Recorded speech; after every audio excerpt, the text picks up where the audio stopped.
معزز السامعین کرام، پردہ نشین خواتین اسلام، السلام علیکم ورحمۃ اللہ وبرکاتہ۔ وعلیکم السلام ورحمۃ اللہ وبرکاتہ۔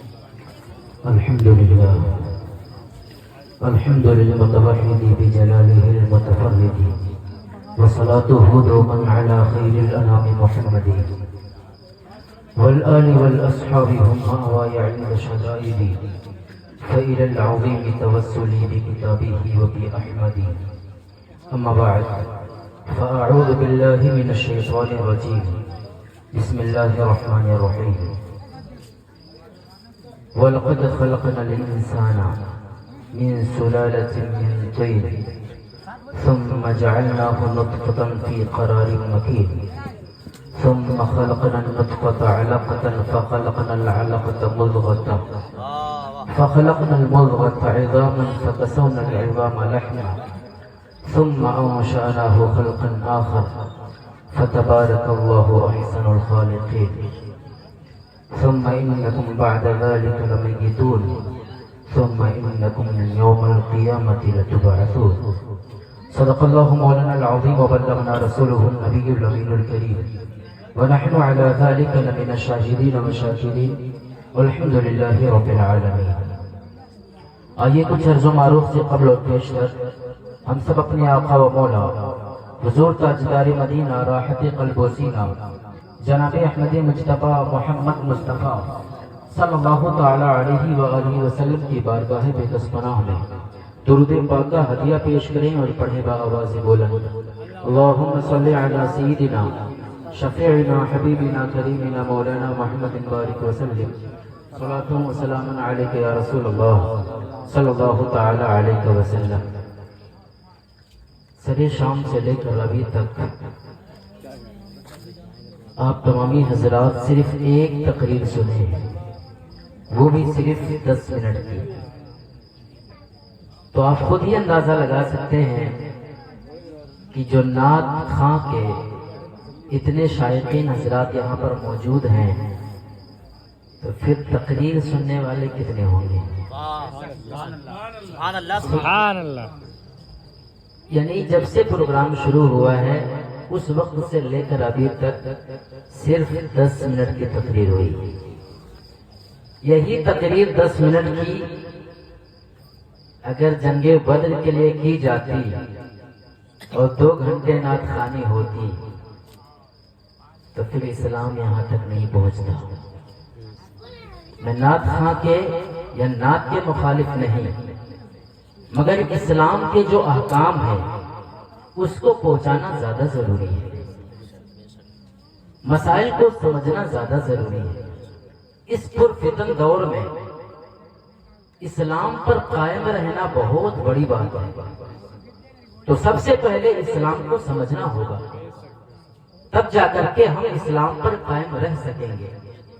ورنہ ہوگا کیا؟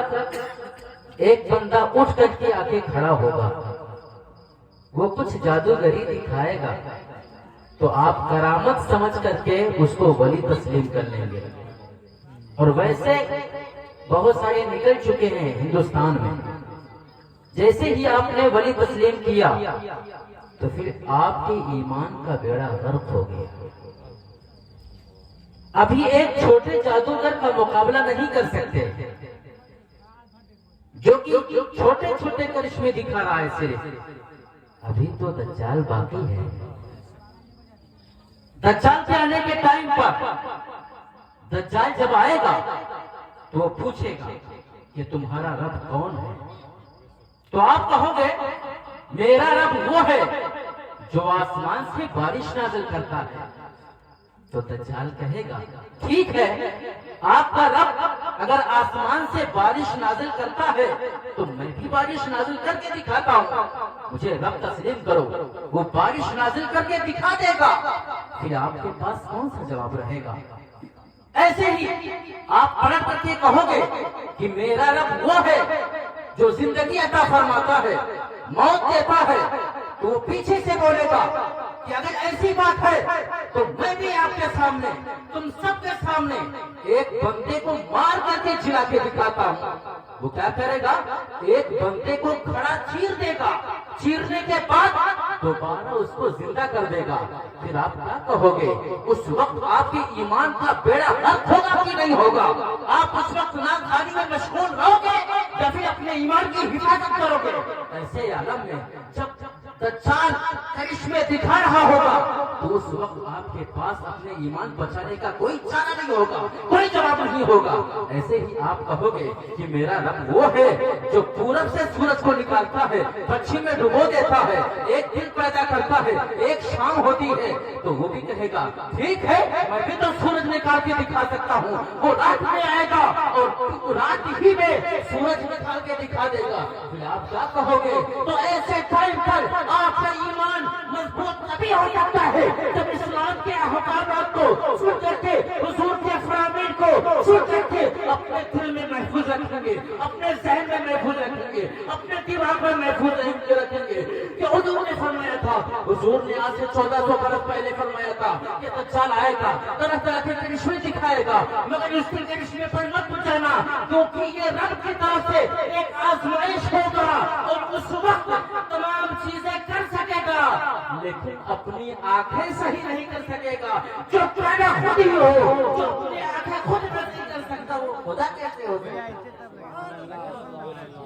تو ضروری یہ ہے کہ اپنے اسلام کو سمجھے پہلے، ورنہ پھر آگے سے کوئی بندہ آگے کے کھڑے ہو کر کے کسی غیر مذہب سے تعلق رکھتا ہے اور کچھ چیزیں دکھا دیا تو آپ اسلام سے پھر جائیں گے، مرتد ہونے کا خطرہ ہے۔ لہٰذا اسلام کے احکامات اگر آپ کو بہت ہی زیادہ شوق ہے تو 2 دن کا پروگرام کریں، ایک دن نعتخوانی، دوسرے دن صرف قرآن مجید سے احکام بتائے جائیں اسلام کے، اسلام کیا ہے اس کو سمجھنا کہ اس دور میں بہت ضروری ہے۔ ایک دن میں بیٹھا تھا تو میں نے قلم اٹھایا اور لکھا یہ جو ایک وقت ملا ہے گزر جائے گا، یہ جو ایک وقت ملا ہے گزر جائے گا، صبح ہو شام ہو خلق ہو دہر جائے گا، یہ جو ایک وقت ملا ہے گزر جائے گا، صبح ہو شام ہو خلق ہو دہر جائے گا، اور اس بات پہ خوش ہے کہ یہ دنیا تیری ہے، جیسے گزرے ہیں سبھی تو بھی گزر جائے گا، جیسے گزرے ہیں سبھی تو بھی گزر جائے گا، جیسے گزرے ہیں سبھی تو بھی گزر جائے گا، اور بے خودی میں ہے، بے خودی میں ہے تو زیر فلک اے خاکی، بے خودی میں ہے تو زیر فلک اے خاکی، ارے ہاتھ کچھ بھی نہیں آئے گا مگر جائے گا، ہاتھ کچھ بھی نہیں آئے گا مگر جائے گا، ہاتھ کچھ بھی نہیں آئے گا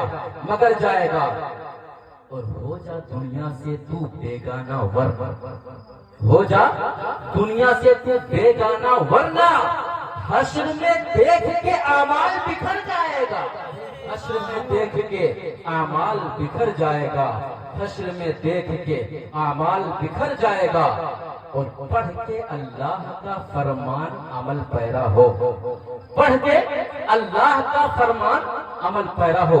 ذرا توجہ سے سنیے گا اس شعر کو، پڑھ کے اللہ کا فرمان عمل پیرا ہو، ارے وہ جو روٹھا تو ذرا سوچ کدھر جائے گا، وہ جو روٹھا تو ذرا سوچ کدھر جائے گا، وہ جو روٹھا تو ذرا سوچ کدھر جائے گا، پڑھ کے اللہ کا فرمان عمل پیرا ہو، وہ جو روٹھا تو ذرا سوچ کدھر جائے گا، لیکن اللہ کی الفت کا رکھا پاس اگر، لیکن اللہ کی الفت کا رکھا پاس اگر تو جدھر جائے گا زمانہ بھی ادھر جائے گا، تو جدھر بھی جائے گا زمانہ بھی ادھر جائے گا، تو جدھر جائے گا زمانہ بھی ادھر جائے گا، تو جدھر جائے گا زمانہ بھی ادھر جائے گا، اور میرے سرکار پہ، میرے سرکار پہ مٹ جا، میرے سرکار پہ مٹ جا اے میرے ہمدم، میرے سرکار پہ مٹ جا اے میرے ہمدم، ہوگا کیا؟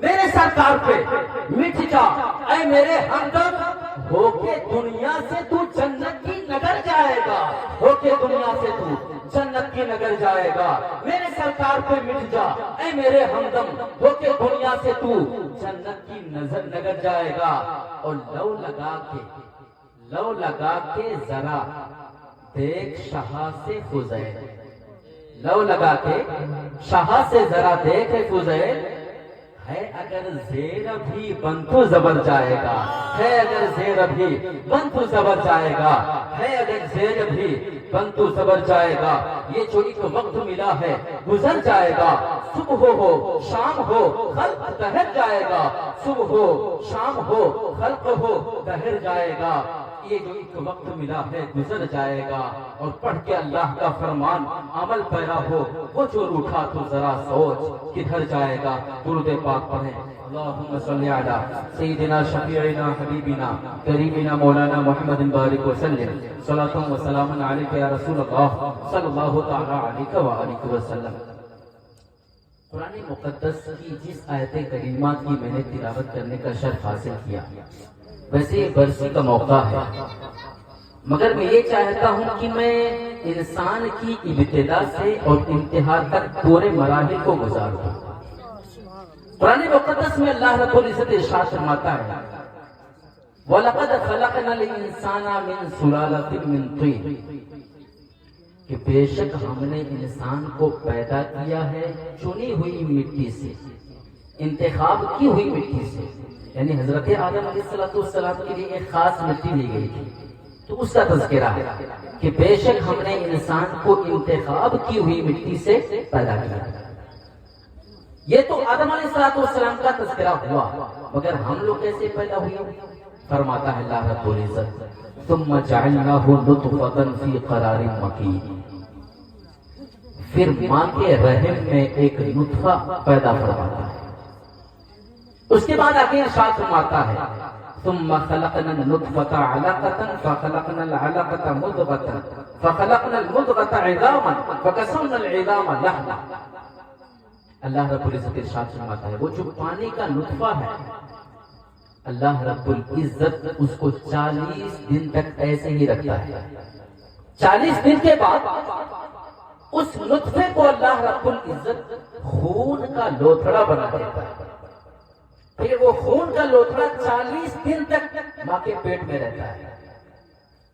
وہ خون کا لوتھڑا جب 40 دن کا ہو جاتا ہے تو اللہ رب العزت اس خون کے لوتھڑے کو گوشت میں تبدیل کر دیتا ہے، تو وہی گوشت بن جاتا ہے۔ پھر اللہ رب العزت فرماتا ہے اس گوشت کو میں ہڈیوں میں تبدیل کر دیتا ہوں، پھر میں اس کو ہڈیوں میں تبدیل کر دیتا ہوں۔ ہڈیوں میں تبدیل کرنے کے بعد وہ بھی 40 دن کا مرحلہ رہتا ہے، 40 دن کے بعد ہڈی کے اوپر اللہ رب العزت دوبارہ گوشت پیدا فرماتا ہے۔ پھر اللہ رب العزت فرماتا ہے فَتَبَارَكَ اللَّهُ أَحْسَنُ الْخَالِقِينَ، کیا خوب اللہ رب العزت نے پیدا فرمایا ہے۔ یعنی یہ انسان کی پیدائش ہے جو شروع سے لے کر ماں کے گود تک جو مسائل ہوتے ہیں سب کا تذکرہ اللہ رب العزت نے فرما دیا۔ حدیث پاک میں اس کا تذکرہ کچھ یوں ملتا ہے، یعنی جو قرآن مقدس میں ہے اس کا تذکرہ حضور نے کیا، اس کے بعد فرماتے ہیں کہ جب یہ پروسیس ختم ہو جاتا ہے تو اللہ رب العزت فرشتے کو بھیجتا ہے۔ جب فرشتہ آتا ہے تو فرشتہ کیا کرتا ہے؟ تمام پروسیس پورا کرنے کے بعد اللہ حکم دیتا ہے 4 چیزیں اس کے لیے لکھ دو ابھی سے، ابھی وہ ماں کے پیٹ میں ہے، 4 چیزیں اس کے لیے کمپلیٹ ابھی سے لکھ دو۔ لیکن جو ہم نے 40 دن کا جو دن گنایا ہے، شمار کروایا ہے، اس کو اگر آپ جوڑیں گے تو ٹوٹل 4 مہینے ہوتے ہیں۔ کتنے ہوتے ہیں؟ 4 مہینے، یعنی 4 مہینے کے بعد شکل و صورت بنائی جاتی ہے۔